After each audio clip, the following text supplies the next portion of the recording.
Salve omnibus. You know, as much as I appreciate the skeptic community fighting a new culture war against what they call the regressive left, and fully support their arguing for freedom of speech, thought, and expression, they seem to unconsciously skip out on freedom of religion.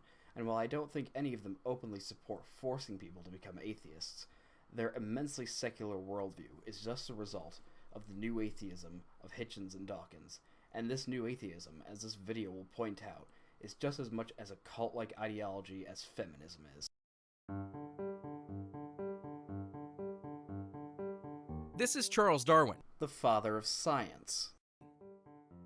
Way back in 1859, he figured out that life evolved through a process of natural selection.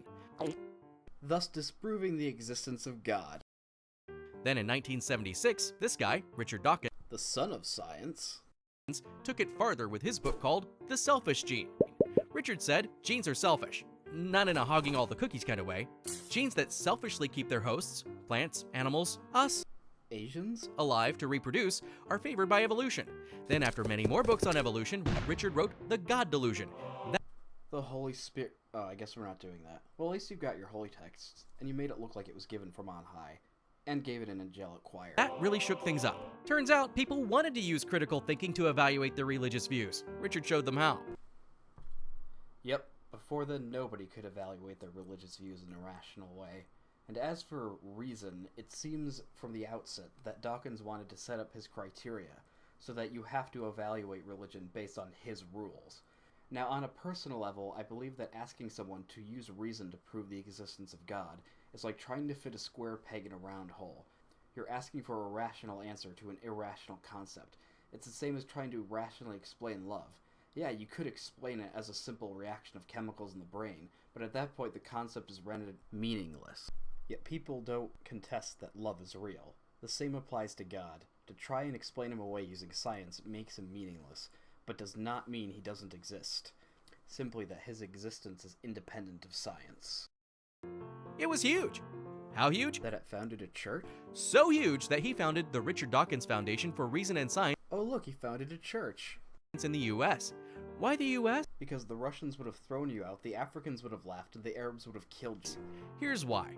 Jerry Falwell, Pat Robertson, focus on the family. Organizations and people who, while not causing harm to anyone, have committed the sin of disagreeing with your narrative. And to follow up on the last point, if you notice, these people are all soft targets. If you were to go after, say, the Saudi royal family, or any other Middle East-based Islamic group, the reaction would not be their leaders debating you and disagreeing with you, but instead, you would be met with an endless stream of death threats and acts of violence. So instead of you choosing the United States because the evangelical Christians and creationists were a genuine threat, you chose them because they were the weakest targets, and the ones you know wouldn't fight back, like a bully picking on the weakest kid. George W. Completely relevant in 2015 when this video was made. Bush limits stem cell research. And increased funding for the National Science Foundation. George W. Bush goes to war after consulting a higher father. Now first off, this is really picking low-hanging fruit. The Iraq War started in 2003, and the war in Afghanistan, which is still ongoing, started even earlier. This is irrelevant, but just to humor them, I find it funny that they consider people of faith who are in a tough position praying for guidance to be odd. Know this is only weird to people like you. Evolution under attack in textbooks in Texas, climate change deniers. The thing is, society should not be dictated by science. To quote Chesterton, science must not impose any philosophy any more than the telephone must tell us what to say. Essentially that, while an understanding of science is important, it is not the dictator of society. Creation Museum and Ken Ham. The guy who built a freaking life-size ark and still wants to debate you. 49% of Americans don't want family members to marry atheists. Probably because not only do people of faith value having their spouse and eventually children be raised in their faith tradition, but generally mixed faith marriages don't do well. And what's your plan? Force people to marry atheists? So what does the foundation do? The foundation. You already sound like a cult. Go on, tell me how you'll enlighten us. Number 1. The Teacher Institute for Evolutionary Science. Middle school kids need to know why evolution is true. Not one of many possible truths, but true. Like, really true. Yep. No debate, no discussion. Sorry, it doesn't work that way. Because since up to half of Americans believe in creationism, you have to contend with those beliefs, whether you want to or not. I don't agree with abortion. For me, it's undeniably taking a human life, and I think the science agrees with this.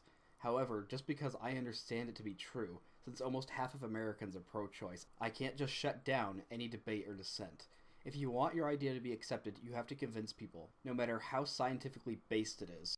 We give middle school teachers the tools they need to teach evolution. Yet you would protest loudly if a religious organization did the same thing. Number 2, the openly secular campaign. Getting out in the open changes attitudes. Then do so without shutting out opposing voices or ridiculing them as uneducated, stupid, and backwards. Fear, misunderstanding, intolerance. With the help of celebrity friends, openly. But what causes fear, misunderstanding, and intolerance? Religion? Atheism? You don't tell us. You don't even provide any evidence for it. Just like everything else in this video, you just create a straw man and expect us to go along with it, to assume that anybody who's religious is irrational and intolerant. Secular asks non-believers to come forward and be themselves.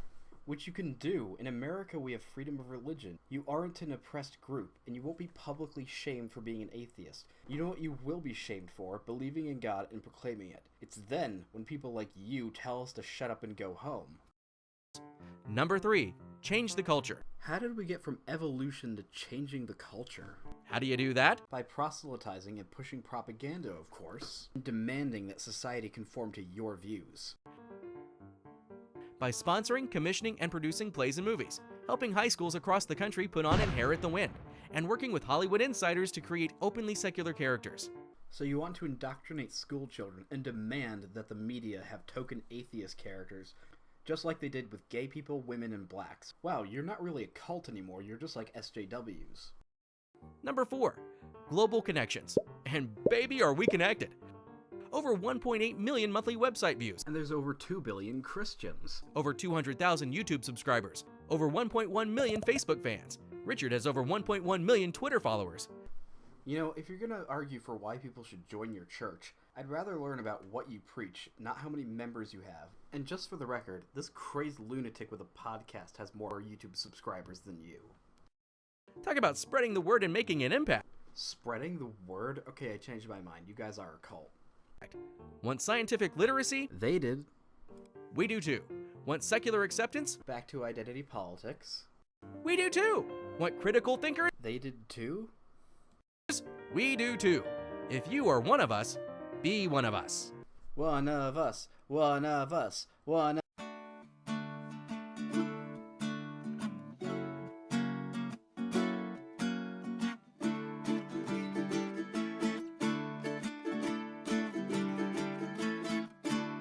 Wir wollen unseren alten Kaiser Wilhelm wieder.